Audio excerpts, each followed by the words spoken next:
여러분, 정부가 대출에 대한 규제 지금 장난 아니잖아요.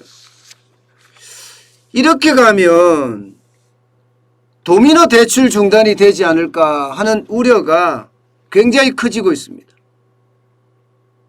당장 말입니다.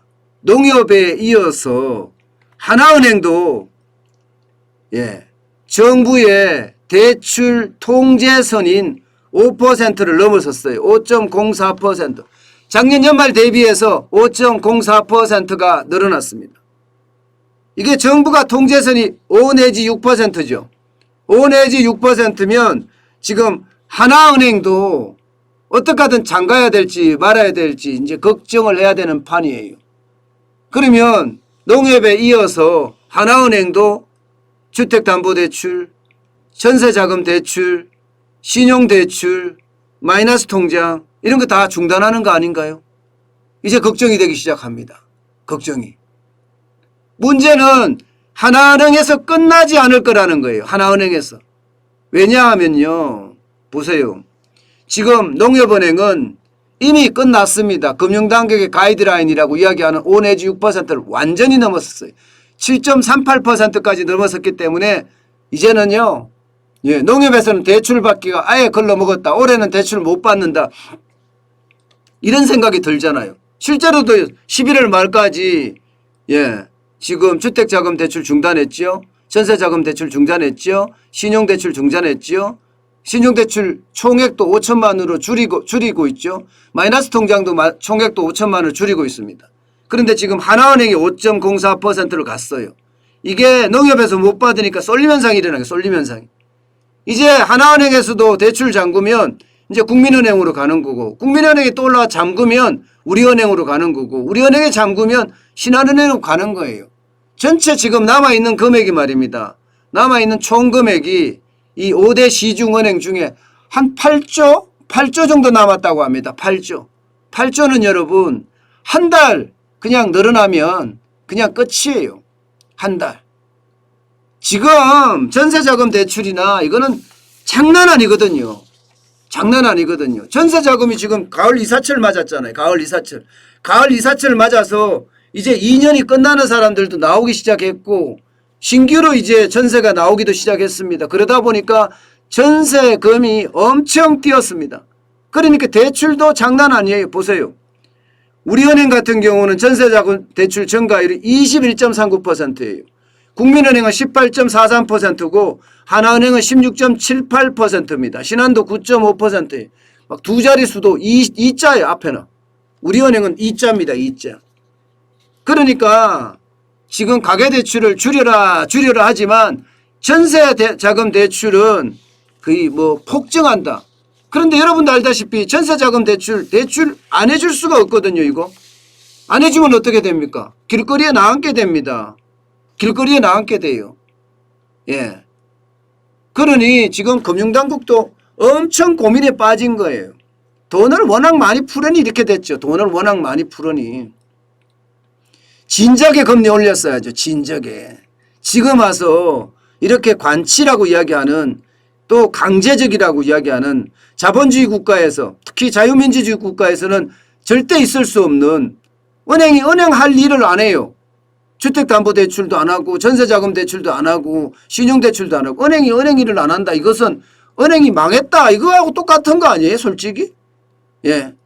저는 답답합니다. 금융당국도 답답하겠죠. 전세자금 대출이 증가율이 이렇게 늘어나니까. 그렇게 되면 여러분 이제 다른 어떤 은행들도 어떤 이유로든지 가계대출을 줄여가는 그런 상황이 발생되지 않을까. 이렇게 되면 여러분 실수요자들도 이제 피해보게 생겼어요. 실수요자들도. 저는 지금 가장 중요한 것은요. 재정에서 저렇게 돈을 마구 풀고 내년 3월 9일 대통령 선거하고 내년 6월 1일 지방선거를 앞두고 현금을 살포하다시피 헬리콥터를 타고 뿌리다시피 지금 뿌려대는 거 이거부터 막아야 됩니다. 그거는 안 받고 지금 엉뚱한 데서 막는다고 그냥 제가 한마디 쓰겠습니다. 보통은 제가 안 쓰는데 그냥 한마디 쓰랍니다. 지랄 연병들을 하고 있습니다. 예. 중요한 것은요. 신용이 좋은 사람한테 돈 빌려줘야 돼요. 그리고 실수요자들에게 갚을 수 있는 사람한테 돈 빌려줘야 됩니다. 신용이 좋은 사람한테 돈을 빌려줘야지 소비가 진작이 되죠. 예. 돈이 진짜 필요한 전세 대출이 필요한 사람들에게 돈 빌려줘야지 집을 구하죠. 지금 문재인 정부가 하는 금융정책 도대체 이게 저는 맞는지 모르겠어요. 오히려 금리를 인상을 해서 지금 자영업자나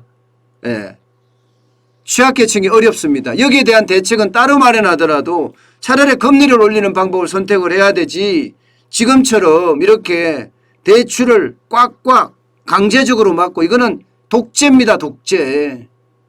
독재입니다. 자유민주주의나 자본주의에서 일어나지 않을 일이에요. 절대로 일어나서는 안 되는 일이에요. 그런데 그런 일들이 일어난다는 건 결국 말입니다. 시장을 또 왜곡시킨다. 결국 자칫 잘못하면 통화정책도 저는 다 망가뜨릴 수 있다고 생각해요. 마치 이제 대출금 받는 것도 배급받아야 되는 것 아니냐 이런 생각까지 들 정도입니다. 이런 생각까지. 저는 정부의 어떤 재정정책 자체가 저는 무리라고 보고 있고요. 여기에 지금 금융정책은 그 어느 때보다 가계부채가 폭발할까 봐 두려워하고 있는 그런 상태가 아닌가 저는 그렇게 진단합니다. 문제는 실수요자들에게까지 대출이 중단됐을 경우에요. 이 경우는 여러분도 아시겠지만 자영업자들이 지금 줄줄이 극단적 선택을 하잖아요. 지금 그런 일이 더 커질 수 있다는 거예요. 저는 그런 일이 더 커질 수 있다고 생각을 하면 더 충격적인 현실이 벌어질 겁니다. 때문에 실수요자들을 위한 대책 그리고 고신용자들 지금까지 했던 대로 돈 빌려줘야죠.